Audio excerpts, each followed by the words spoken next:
Waktu itu kan karena terpaksa berangkat ke Saudi gitu kan. Di situ sebelum berangkat itu belum ada kejadian-kejadian kayak gimana yang aneh apa kayak gimana gitu. Biasa aja. Jadi berangkat dari Condet itu ke Bandara Soekarno-Hatta itu habis Isya ke sana sampai sana jam 10 malam. Karena macet kan, jam 10 malam kita rame-rame sama teman-teman juga kan, satu mobil itu. Terus sampai Dubai juga biasa kita masih happy-happy sampai Dubai. Waktu itu naik pesawat lagi yang ke Riyadh. Nah, habis dari Riyadh baru kita terpisah sama teman-teman tuh semua. Karena udah di tag sama majikan masing-masing kan di situ. Kita keluar, terus kita dijemput masing-masing majikan di situ. Saya berangkat dari Riyadh itu ke kota Ar itu sampai jam 4 pagi. Jam 4 pagi di sana, nelpon majikan nggak bisa ditelepon-telepon kan. Ya akhirnya saya ketiduran di terminal. Sama ada satu orang lagi juga lagi nunggu jemputan juga sama. Besok paginya jam 7 baru bisa ditelepon dan majikan saya datang. Sri katanya gitu kan. Ya udah dipanggil. Iya kata saya gitu. Keluar, di situ juga belum ada keanehan-keanehan yang kayak gimana gitu kan.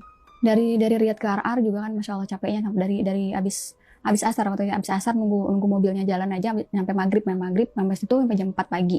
Jam 4 pagi di situ nunggu majikan juga sampai jam 7 pagi dan itu baru dijemput. Dari situ juga agak cukup lumayan lama juga ya, setengah jaman sampai rumah. Nah baru sampai rumah kan di situ rumah-rumahnya gede-gede banget tuh. Ada pagernya tinggi-tinggi banget di situ. Di situ juga masih belum ada yang aneh-aneh, yang kayak gimana gitu. Belum ada sama sekali keanehan-keanehan. Pas masuk rumahnya itu, saya tengok kanan kiri, ya biasa aja gitu kan. Belum ada hal yang aneh-aneh. Hari pertama, hari kedua, nah hari ketiga tuh, ada sosok yang berdiri di belakang anak kecil. Jadi cucu majikan tuh lagi duduk. Lagi duduk di ayunan kayak tempat duduk gitu kan. Biasa kan kalau orang kaya itu kan ada tempat duduk ayunan di dalam rumah. Nah di situ si namanya Hamudi cucu majikan tuh lagi main game. Saya suruh nyuapin cucunya itu sama majikan. Saya pikir itu manusia. Kalau untuk dari gerak-gerik nggak ada yang aneh, biasa aja. Tapi dari raut wajah itu dia pucet. Jarak 2 meter saya lihat dari itu dia senyum, nengokin saya, dia senyum dari jauh kan. Oh ya saya senyum kan, dikira saya kan itu manusia kan, nggak ada berpikiran kayak gimana, nggak ada rasa takut kayak gimana. Tapi kok mukanya pucet. Pas balik badan saya ambil nasi, balik badan kok mukanya pucet ya. Saya mau nyamperin ke cucunya majikan itu, saya kan tanya, Hamudi kata saya gitu kan, itu ayah kamu di samping kamu? Mana kata saya, ayah saya nggak ada di sini kata dia. Yang sosok itu masih ada di belakang saya kan, di sampingnya si anak kecil itu masih berdiri di situ. Sosoknya itu mukanya mirip banget sama si anak. Mirip banget, cuman kayak umuran 27 atau 30-an lah ya. Dan anak kecil itu sekitar umur 8 tahun. Yang si anak kecil itu. Ini kok mirip banget sama nih anak kan. Saya pikir, ya udah. Kata anak kecil itu kan, nggak ada. Dia cuma aja dia udah marah-marah tuh anak. Ya udah kamu makan aja deh, udah makan aja.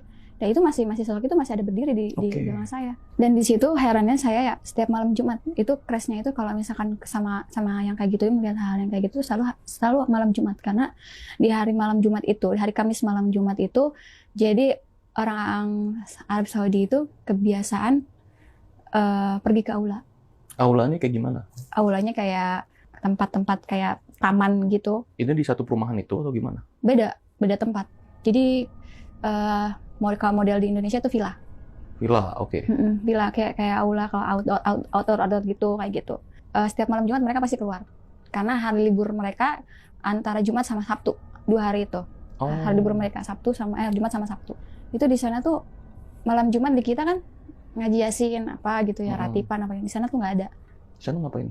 Di sana ngobrol bebas gitu, ngobrol kayak ngopi-ngopi, yang rumpi gitu di aula. Hangout, nongkrong. Iya, setiap malam Jumat. Jadi malam Jumat mereka tuh di sana bukan untuk ngedoain mayit apa gimana, enggak. Bukan untuk ngaji atau yang sebagainya ya, tapi ya malah main, hangout dan lain-lain ya. Iya, bahkan setiap malam Jumat pasti ada pesta di situ. Oh cantik-cantik deh kalau udah malam Jumat tuh keluarnya cantik. Nah sampai di situ setiap malam Jumat saya ditinggalin sendiri di rumah. Itu malam Jumat pertama di sana ditinggalin. Kamu hari ini ngelap-ngelapin ini ya, pintu kata dia. Ngelap-ngelapin pintu dapur, semua pintu, seluruh pintu. Dari pintu lantai bawah sampai lantai atas. awal-awal dari ngelap-ngelap pintu tuh nggak ada hal yang aneh, biasa aja gitu kan, nggak ada pikiran kayak gimana kita tuh. Ya udah biasa ngelap gitu kan, pakai bangku, megang apa buat semprotan kaca gitu kan, megang ya biasa aja ngelap dari pintu dapur pertama, pintu dapur kedua, terus pintu yang ruang makan. Nah sampailah saya di ruang tamu wanita, namanya Majelis Halim di situ. Di situ kan kaca-kaca semua tuh. Nah posisinya tuh jadi ini pintu depan, ini pintu ruang tengah yang arah ke tangga, dan ini pintu Majelis Halim. Jadi tiga pintu itu berada pada depan begini. Ini pintu depan, ini pintu di sini lorong. Saya kan pas ngelap pintu itu kan kaca posisinya. Kaca saya biasa dari kaca atas biasa aja. Pas udah sampai tengah, itu apaan yang lewat? Di belakang kan kelihatan di kaca gitu kan. Gak lama sosok itu ada di belakang kanan saya. Di belakang kanan saya. Posisi saya nggak nengok. Saya ngeliat di kaca. Pantulan. Berdirinya pas di pintu yang ruang tengah itu. Ruang tengah berdiri di situ. Sosoknya itu pakai gaun putih, mukanya merah. Jadi kayak pengantin gitu, tapi mukanya merah darah gitu. Merah darah kayak gitu. Ngeliatin saya gitu kan. Sampai saya pindah ke kan jendela, pintu-pintu kayak jendela gitu kan pembukanya. Terus saya pindah ke sini, masih tetap di situ juga, nggak berubah. Habis selesai ngelap pintu depan sama pintu di dalamnya juga, langsung saya lari udah ke dapur. Ya Allah, itu udah berpikir paling aman deh. Itu sosok itu jaraknya itu nggak begitu jauh. Semana jarak antara Mbak berdiri dan sosok itu berdiri? Lorong itu kan jaraknya 2 meter, 2 meter lebih, 2,5 meter ya. Iya. Itu berarti kalau kesepe sama bangku sekitar 1,5 meter, nggak jauh dari belakang itu dekat. Saya. Dekat banget. Makanya di belakang kanan saya, persis gitu. Ya Allah, kok kayak gini banget. Ya Allah, saya masih lama di sini, masih 2 tahun kata saya gitu. Ini baru minggu pertama di sini. Masa kayak gini ya Allah, kata saya gitu. Awal-awal kayak gitu saya Masya Allah banget di situ. Langsung di situ nggak nengok ke sana, langsung lari ke dapur. Takut ya? Iya bang, takut banget lah kalau kayak gitu. Kita balik ke belakang bentar. Dari awal Mbak datang ke rumah ini, ya. Berarti ini rumah yang gede ya? Gede banget. Oke.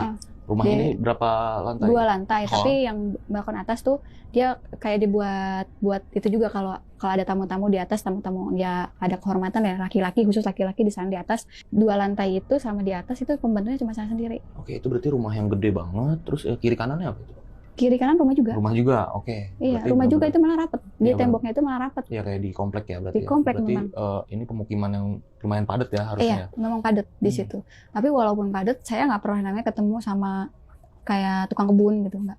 Oh, iya nggak ada tukang kebun ya rumah itu? Ada tukang kebun, cuma mereka tuh seminggu sekali datang. Buat bersihin sama nyiram-nyiram doang. Satpamnya nggak ada? Nggak ada satpam, nggak ada, biasa aja. Lanjut ke cerita, Mbak. Wah, dari situ malam Jumat pertama selesai. Besokannya biasa aja gitu, nggak ada gimana-gimana. Akhirnya saya, kenapa kok setiap malam Jumat saya selalu digangguin gitu. Malam Jumat yang pertama nih kan, besokannya itu di hari Jumat Sabtunya biasa aja gitu loh. Selama 1 minggu nggak ada masalah di minggu. Di hari ini nggak ada masalah nih. Cuma kayak gitu. Berarti malam Jumat doang nih dia ada, kata saya gitu kan. Karena malam Jumat Mbak ditinggal sendiri. Iya, kayak gitu, mungkin nemenin apa kayak gimana kan. Hari-hari biasa aja. Udah ketemu hari Kamis udah bawaannya ada pikiran horor aja udah. Pasti saya masih suruh beresin, ada aja gitu kan. Di minggu kedua malam Jumat kedua berarti ya. Malam Jumat kedua itu suruh bersihin ini tangga, samping-sampingnya tangga loh ya, buat pegangan. Oh ya. Ya kan, di situ. Itu kan harus dikorek, kalau nggak diituin nggak ini diginiin. Kalau orang Arab tuh kalau ngebersihin, kalau ngecek pembantunya kerja atau enggak gini. Oke. Jadi kalau nggak bersih dia masih putih itu saya suruh dilap ulang. Nah, itu malam di pegangan tangganya ya? Pegangan tangganya saya suruh bersihin gitu. Oke madam, kata saya gitu. Sampai malam itu tiba, saya bersihin di situ.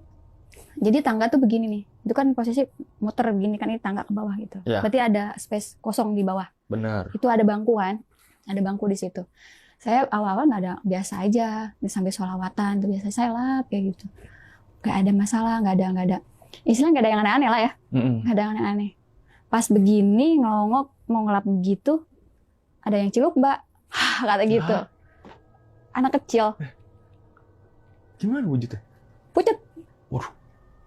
Jadi muka-muka mereka muka-muka Arab, cuma pucet. Bajunya juga kayak, saya pikir kan ini apa yang hal-hal yang kayak gini gitu cuma hanya di film-film doang. Ini saya ngebuktiin di sini loh gitu. Yeah. Masa sih kata saya gitu. Kayak gitu tuh. Satu anak kecil di situ, cewek anak kecil, cewek segede gini.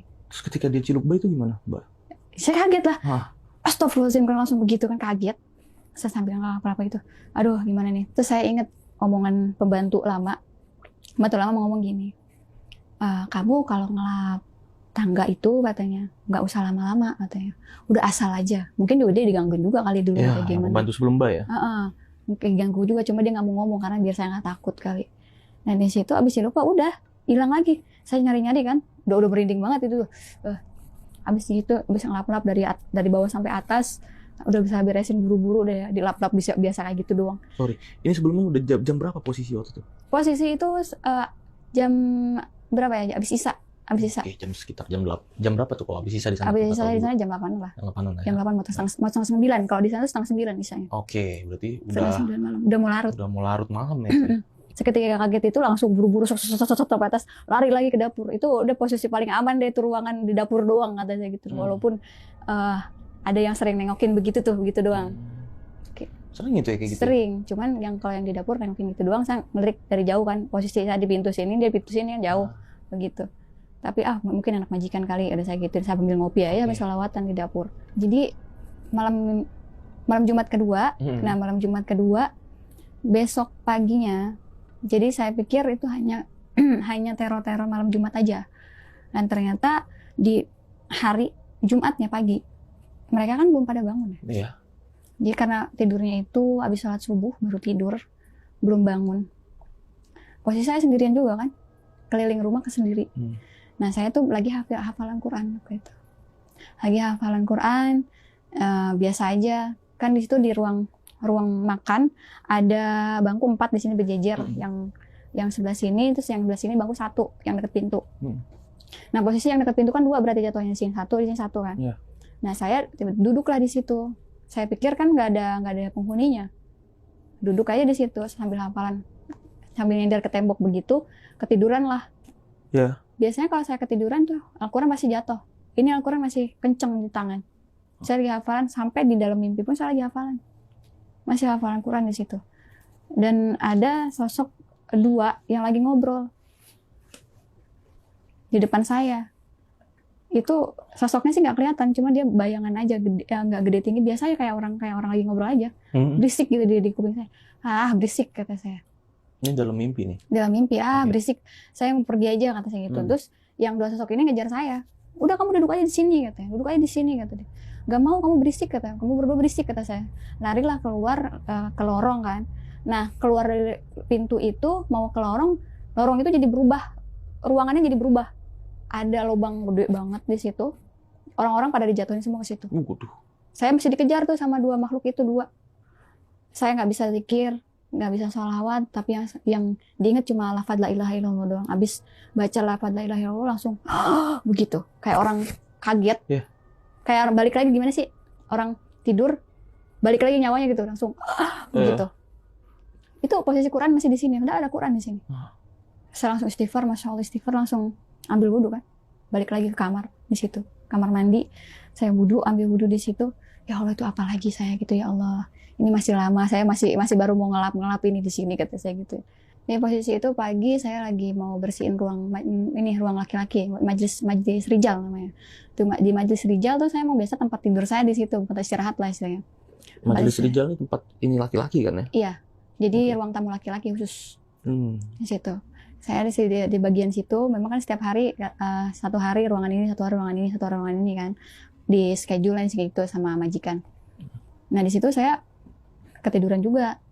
Istirahat tadinya rebahan ketiduran.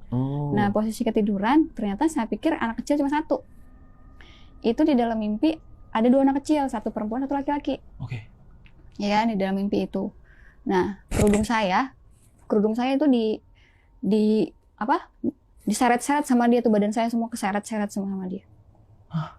Iya, keseret-seret sampai pas bangun pun lagi marah. Ini apaan sih anak kecil 2 gitu kan? Kayak marah-marah gitu. Tapi marah-marah. Udah bangun posisi. Pas duduk ya berantakan. Waduh, padahal di dalam mimpi ya? Dalam mimpi berantakan. Tapi kenyataan berantakan? Iya, berantakan. Terbuka kerudung saya. Lalu saya, ya Allah, kok ini kayak gini banget. Sampai saya bangun pun, ini kerudung sudah berantakan gitu.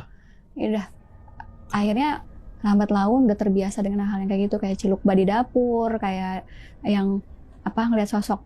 Saya kan kamar itu ada space yang kosong ya buat jemuran pakaian. Di situ, di atas kan ada jendela kamar anaknya yang bontot nih. Nah di situ tuh suka ada yang berdiri, saya ngeliat, tapi ya biasa aja gitu kan. Ada yang berdiri. Kayak bentuknya kayak iblis gitu. Bentuknya ada ini. Ada tanduk. Tapi di situ cuma bayangan doang. Itu di jendela ada bayangan doang. Bodo amat, saya masa bodoh. Itu saking terbiasa yang kayak gitu. Dan ternyata mereka kan mungkin ya eksistensinya pengen ketahuan tuh sama saya tuh, pengen interaksi pakai gimana saya nggak tahu. Sampai pada suatu hari malam Jumat yang kesekian minggunya itu saya suruh beresin kamar yang bontot itu, yang saya ngelihat sosok. Kamar itu biasa aja, saya biasa kayak ngelap gitu kan, ngepel gitu kan, bersihin tempat tidur di situ. Saya tuh posisi begini nih, ngebelakangin pintu. Itu kayak ada yang mau masuk dia nggak bisa, mental lagi, mau masuk nggak bisa, tiba-tiba netes, cek, darah. Udah kan, gelap gini doang. Pas itu saya pikir ingusan gitu. Udah, kok mampet kata saya, ternyata darah itu udah banyak banget di sini. Udah banyak banget. Ya Allah, untung ada tisu di setiap kamar tuh masih ada tisu. Untungnya itu saya nggak harus lari gitu ke bawah. Saya ambil tisu, giniin lagi sumpel, saya beresin kamar sampai selesai, sampai mau balik badan kan. Ternyata tuh darah di tisu udah banyak. Tisu tuh udah darah semua isinya. Tuh, ngalir terus tuh ya. Ngalir terus. Darahnya. Nah, pas saya mau balik badan begini, berhadapan-hadapan tuh sama sosok itu. Jadi mirip iblis ya. Badannya tuh merah. Merah, mirip iblis deh pokoknya. Itu ini tandukan yang dilihat di bayangan ternyata benar adanya di situ. Dia mau masuk ke badan saya nggak bisa, mental lagi. Nah terakhir saya sampai ketakutan, a'udzubika kalimatillahit tammati min syarri ma khalaq, mental dia langsung di situ mental. Tapi ini darah terus-terusan. Ngalir terus gitu. Sampai alhamdulillahnya pas yang punya kamar datang pulang ke rumah. Si anaknya ini. Saya turun, saya giniin kan, nggak hilang-hilang juga. Itu kenapa kata hidung kamu? Terus netes dari atas ke bawah ke dapur. Sampai saya ke kamar mandi tuh masih banyak saya giniin ke air. Masih netes terus, nggak berhenti ya? Nggak berhenti. Itu sampai 1 hari 1 malam masih. Waduh. Masih itu. Sampai di kamar saya tuh darah semua. Itu nggak pas netes nggak berhenti itu nggak langsung bilang sama majikan? Tahu, majikan langsung pulang semua. Waktu itu kan si yang bontot tuh pulang kan, langsung pada pulang semua. Si Sri katanya hidungnya berdarah katanya gitu. Terus karena mereka dokter kan nggak begitu panik kan. Mereka dokter. Okay. Jadi diginiin doang, nggak hilang juga. Tetap darah itu masih ngalir juga. Terus dikasih obat kan, perda. Tetap nggak ini juga, masih berdarah. Darahnya itu masih netes-netes. Akhirnya jam habis isya dia langsung pada pulang semua. Ya kan, karena saya tuh posisi berdarah semua di sini, takut kenapa mungkin. Nah, posisi kerja udah disuruh selesai, biasanya jam 11 malam baru selesai. Jam 11 malam baru selesai kerja? Iya. Itu pokoknya mereka jam 9 saya suruh langsung tidur, langsung suruh istirahat. Nggak habis dari situ saya masih mimisan, itu sampai setong sampah. Tisunya? Tisu roll habis 2, tisu yang kotak habis 1. Wah, kayak donor darah itu Mbak? Iya. Makanya saya juga nggak, ya Allah mudah-mudahan sampai paginya lagi, 1 hari 1 malam, paginya lagi masih ada mimisan, masih diginiin, supel aja hidung sebelah nih. Luka enggak, terus lama-lama. Pusing nggak waktu itu? Enggak. Di badan ngerasain apa waktu itu? Enggak pusing, cuma lemes doang karena saking banyaknya darah. Lemes doang, pusing sih enggak. Lemes ya, lemes banget. Sampai dikasih pereda, dia kan pereda biasanya kan biar nggak ini, pereda nggak mempan juga. Akhirnya karena udah kelamaan 1 hari 1 malam. Ini mimisan nggak habis-habis, itu nggak udah nggak kering-kering, dibawalah ke rumah sakit akhirnya. Karena anak yang lagi tugas pulang waktu itu, kenapa dibiarin aja? Karena takutnya ini kena pendarahan katanya gitu. Bapak emaknya diomelin tuh sama anaknya, bawalah ke rumah sakit dan ternyata memang nggak ada apa-apaan. Nggak luka. Tapi darahnya ngalir terus? Nyaris. Sampai di rumah sakit juga masih. Di rumah sakit masih? Oke. Masih. Penanganan apa waktu itu yang dilakukan? Cuma dilapin doang, dilihat, dikasih obat udah, sama obat pereda juga. Tapi sembuh waktu itu? Sembuhnya itu sekitar, jadi pagi ke rumah sakit, malamnya baru. Alhamdulillah. Waduh, itu sehari lebih berarti ya? Lebih. Pendarahan ya? Iya, katanya sih pendarahan, tapi di diagnosanya enggak. Maksudnya dicek di lab enggak. Semua dicek di lab. Di medis nggak ada apapun? Nggak ada apapun. Berarti non medis ya? Non medis itu. Itu yang paling ekstrim. Dari situ saya udah mulai enggak, ya Allah udah pulang aja deh, pulang aja. Terus, karena abang habis kontrak kan. Yang dokternya itu, yang anaknya majikan kan dokter ya? Dia ngelihat hasilnya itu non medis. Terus menurut dia apa itu? Kenapa? Dia juga bingung apa gimana? Bingung dia. Dia juga bingung ya? Bingung, kok bisa katanya gitu. Saya baru ngelihat yang apa, mimisan. Kan kalau di bahasa itu ru'af kan ya, bahasa Arabnya. Mimisan tuh nggak sampai sehari semalam kayak gini katanya gitu. Bahkan hampir 2 hari berarti ya. Iya, hampir 2 hari. Hampir 2 hari. Kata dia, kok aneh katanya gitu. Saya sih senyum aja gitu kan, nggak gimana-gimana karena udah lihat sosoknya aja langsung kan, sampai mental kayak gitu saya lihat gitu kan. Tapi cerita nggak sama majikan? Nggak, karena majikan kalau saya cerita kayak gitu dimarahin. Iya. Nggak boleh cerita kayak gitu. Nah dari situ saya minta pulang sama majikan. Minta pulang? Minta pulang. Alasannya gimana tuh? Ya alasannya saya udah nggak tahan nih, sampai ke fisik kan udah kayak gitu. Pertama udah ke fisik, saya nggak ngomong kenapanya karena pertama udah habis kontrak, saya bilang aja gitu kan. Oh iya, udah habis kontrak benar. Saya alasannya kayak gitu, habis kontrak. Nggak gimana-gimana. Padahal mah memang dari secara gaibnya saya juga udah nggak tahan gitu kan. Ya saya pokoknya nggak tahan banget di situ. Ya, akhirnya crash sama majikan di situ. Karena minta pulang. Saya minta pulang, dia nggak boleh. Saya minta pulang, dia nggak boleh. Okay. Kamu tuh nggak ngerti banget sih, katanya gitu. Saya kan udah habis kontrak, saya nggak mau dibayi-bayin lah saya kan. Akhirnya gitu, saya ngamuk-ngamuk terus di situ pokoknya. Karena saking nggak tahan ya di situ. Saking nggak tahannya crash sama majikan. Ya di situ ada sedikit penganiayaan. Kalau jadi orang sana tuh kalau misalkan kita pembantu bikin kesalahan sama mereka, walaupun kita nggak salah, menurut mereka salah, kayak gitu. Jadi kita tuh bener-bener bakal dikerjain terus sama mereka. Gimana tuh contohnya?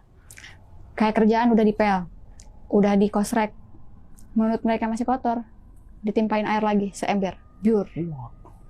Itu di dapur loh ya, di dalam rumah, di dapur itu. Posisinya. Itu saya sering kayak gitu Mbak? Enggak, kalau mereka merasa udah nggak suka sama kita. Oke. Dikerjain terus. Si pembantu dikerjain. Apapun. Kadang kalau misalkan menurut mereka nggak bersih, TV, di bawah TV nggak dilap nih. Misalkan bukan nggak dilap sih, jadi kurang bersih. TV-nya dipindahin sama dia, disorokin kotoran apa aja gitu. Debu apa kayak gimana sama dia. Biar kita kerja.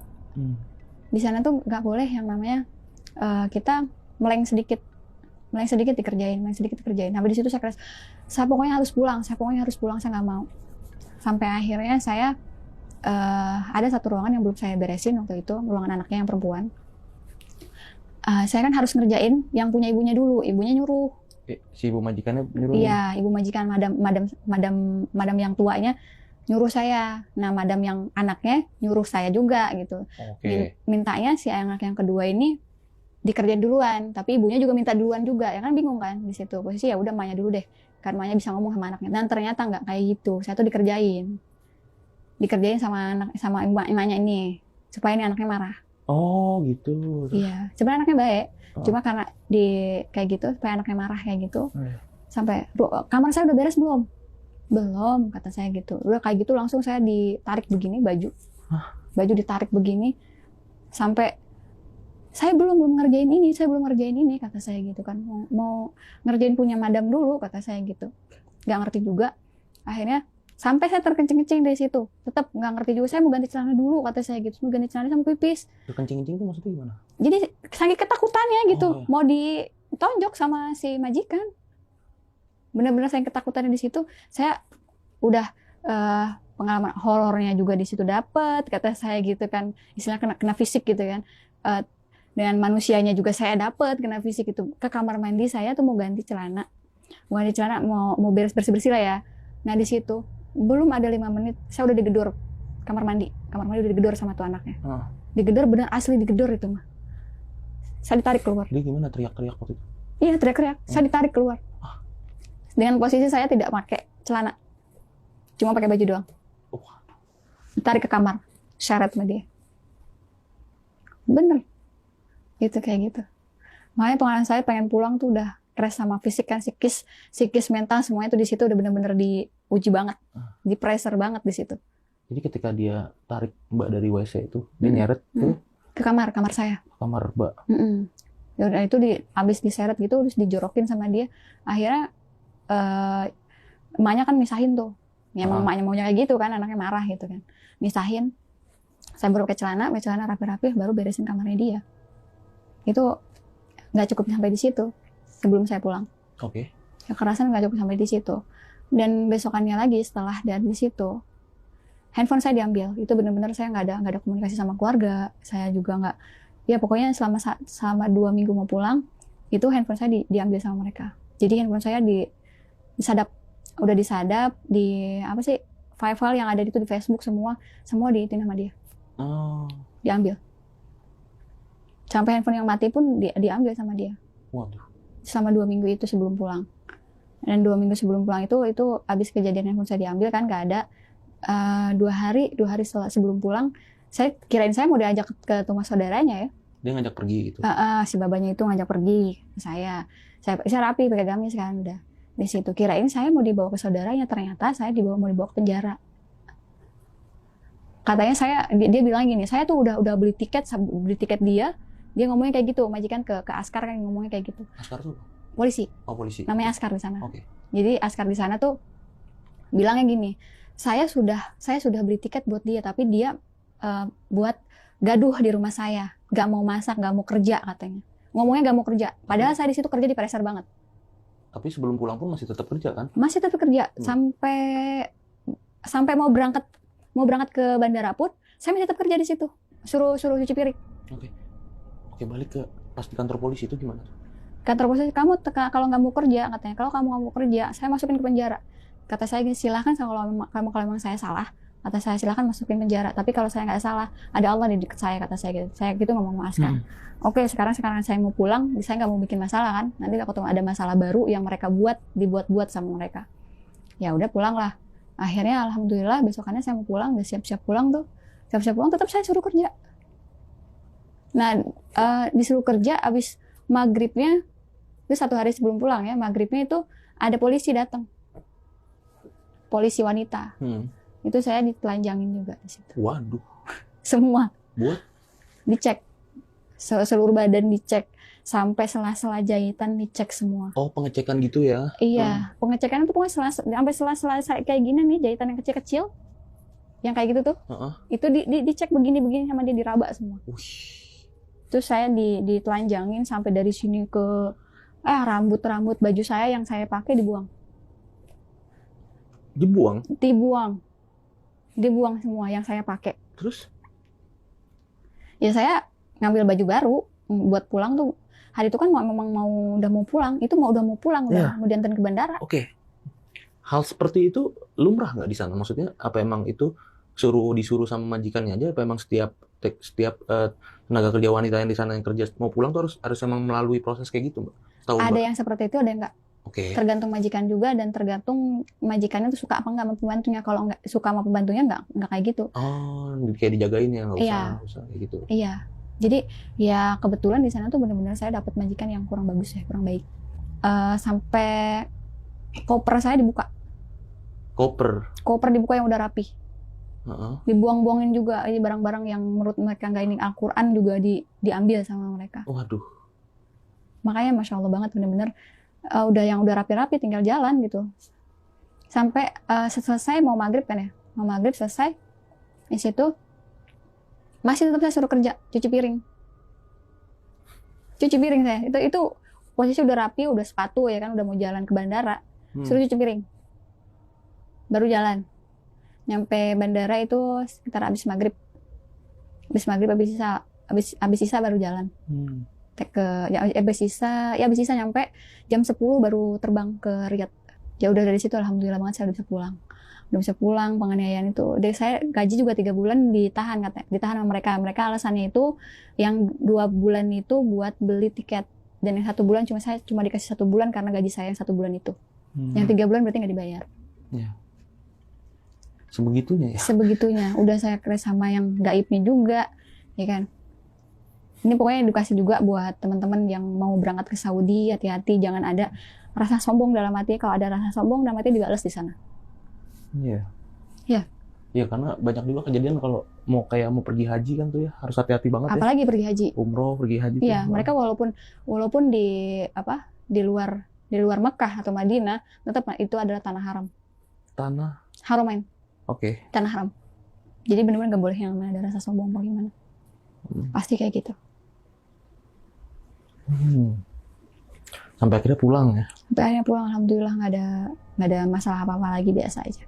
Oke, nggak ada buntutnya juga sampai Nggak ada sekarang ya? buntutnya, Sama alhamdulillah. pihak yang perusahaan yang Sponsor di sini saya juga ngasih edukasi lagi buat teman-teman semuanya. Jadi kalau mau berangkat ke sana harus benar-benar dari jalur yang legal, jangan yang ilegal. Mereka itu kayak perdagangan manusia, human traffic ya, kalau di sini bilangnya. Itu perdagangan manusia benar-benar. Jangan asal-asalan berangkat, asal berangkat gitu.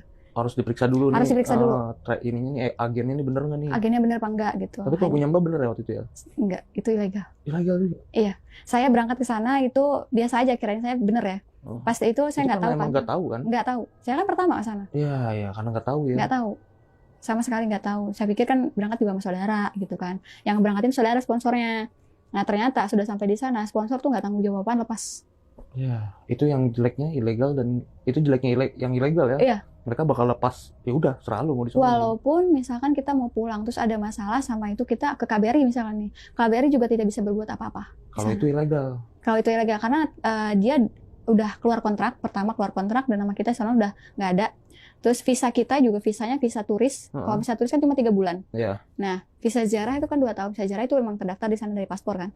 Nah, kalau dari visa turis itu cuma 3 bulan, otomatis kita udah bukan itu lagi gitu, nggak izin tinggal di situ nggak ada gitu. Iya. Cuma visa turis kan cuma itu doang, main-main. Kayak gitu, saya makanya kenapa saya pengen up di sini gitu, biar ngasih edukasi buat teman-teman kalau mau berangkat jangan sampai yang ilegal. Itu ya, penting banget ya. Penting banget, itu perdagangan manusia benar-benar. Human